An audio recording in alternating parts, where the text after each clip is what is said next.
Hanoi is a bustling, developing city of over 7 million people. In many ways, it's the complete opposite of my relatively quiet life in Cleveland, Ohio. In 2012, as a Fulbrighter, I moved with my family, wife and 3 kids under the age of 10, to Hanoi, which was thrilling and exciting for us.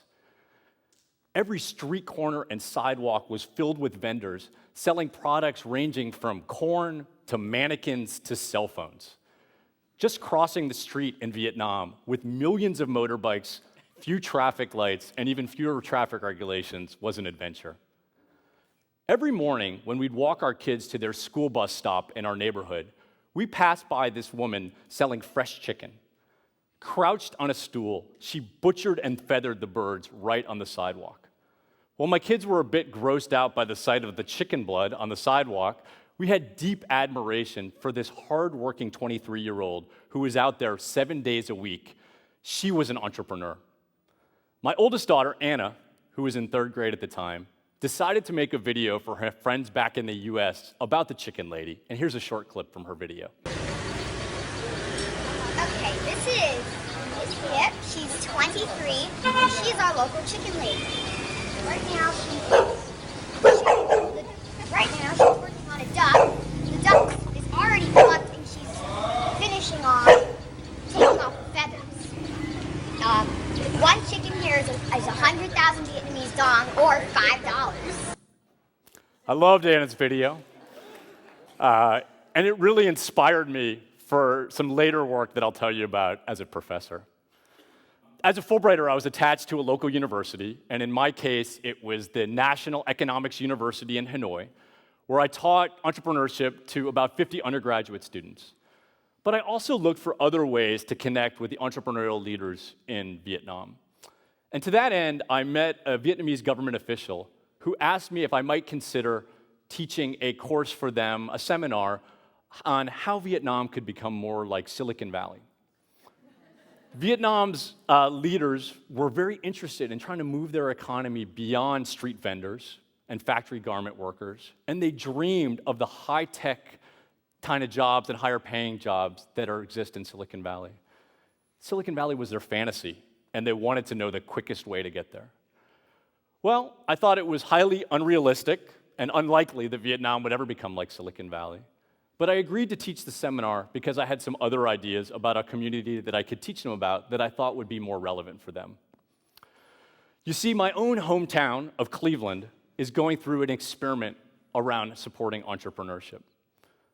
100 years ago, Cleveland was at the center of the global economy, led by entrepreneurs like John D. Rockefeller.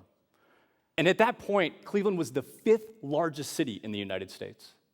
However, the impact of globalization decimated Cleveland's population and our economy. Cleveland's population fell from 5 to 47th largest in the US by 2012. Our young people were leaving the city in droves, looking for opportunities and support for their companies in places outside of Cleveland. In 2001, Entrepreneur magazine did a ranking of the 61 cities in the US in terms of support of entrepreneurship, and it ranked Cleveland dead last. Cleveland had hit rock bottom. About 10 years ago, the leaders in Cleveland decided to try to do something about the support of entrepreneurship in our city. We didn't have access to the type of private capital that exists in Silicon Valley, so instead we had to look to other sources of support, namely government and donors working alongside the private sector. And things have gotten better for entrepreneurs in Cleveland over the past 10 years as we've put in place an array of initiatives and programs to help support early-stage companies. So back to the seminar in Hanoi, I decided to do it not on Silicon Valley, but what I called the Cleveland case study. And I asked friends and colleagues back in Cleveland to either get up early or stay up late because of the 12-hour time difference and Skype into our seminar in Vietnam. The seminar went for a week, and the Vietnamese government officials appreciated this other perspective about a city that they had never heard of for anything, maybe besides LeBron James, in terms of Cleveland. And they learned a lot from that seminar, and they considered it a success. So I came back after doing the seminar, and the other thing that was great is that I extended my Fulbright outside of the reach of the university to the community, which was important. So I came back to Cleveland. I met with my dean at the business school at Case Western Reserve University, and I told him about my seminar. And he asked me if I might be interested in turning my seminar into a MOOC. So I told him, okay, that sounds interesting. And I went out of his office and pulled out my smartphone, and I Googled the term MOOC, because I had never heard of it before. So it turns out that MOOC stands for Massive Open Online Course. And the majority of MOOC students come from outside the United States. So I spent my entire 25-year career working as an educator and in the private sector internationally. So I was really intrigued by the idea of taking my teaching on entrepreneurship to a global audience. So I went ahead and created a MOOC. I called it Beyond Silicon Valley, Growing Entrepreneurship in Transitioning Economies. I had no idea how to make a video. But I knew that my daughter's video had really inspired me. It was fun. It was documentary style. And luckily, I had an old friend who used to work for 60 Minutes who had recently moved back to Cleveland to raise her small kids. And I asked her basically to come out of retirement and help me create my MOOC video. And what we did is we interviewed a variety of people, and we made it sort of fun and documentary, short format. And we launched the course last April. So here's the thing that amazed me about this experience. When we launched our free Beyond Silicon Valley MOOC last April, we now have had 58,000 students from 190 countries take the class. We are the top. That's been great. Thank you. We've had translations in 14 different languages, which makes it the top translated course on Coursera. What I want to do now is briefly tell you about 3 stories of students that took the class, and it's the kind of stories that has made me so proud to be the teacher of the course. Macedonia is a former Yugoslav republic located just north of Greece. It has about 2 million people. And the US Embassy in Macedonia decided to organize a series of meetups and seminars around my MOOC last summer, and then invited me to come out to the country to meet with my MOOC students. We spent a week there and had an amazing time visiting students from all over the country, speaking with them, and we had one more seminar scheduled in a town called Bitila. Bitila is a 2-hour drive from the capital of Skopje, and we drove through the mountains and the rain and finally arrived in Bitila to this very drab, post-industrialist, Soviet-style building. We walk into the library, and I was met there by 4 students. So after a whole week of meeting tons and tons of people, this was the smallest group that I had the entire week, and I was initially disappointed. Then I started talking to the students, and my disappointment faded because they were amazing. Jovan, Natasha, and Elena work in the NGO community in Bitila, where they support entrepreneurs, and Iskra works in HR for a local dairy company.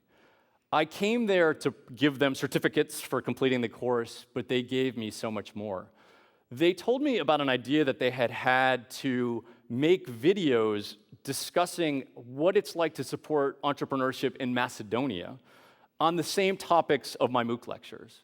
And with my support, they ended up getting a grant from the US Embassy in Skopje, and their videos have been shown to many meetups that they held, and just 2 weeks ago, I got an email from them to let me know that they were shown on Macedonian national television, reaching thousands of people.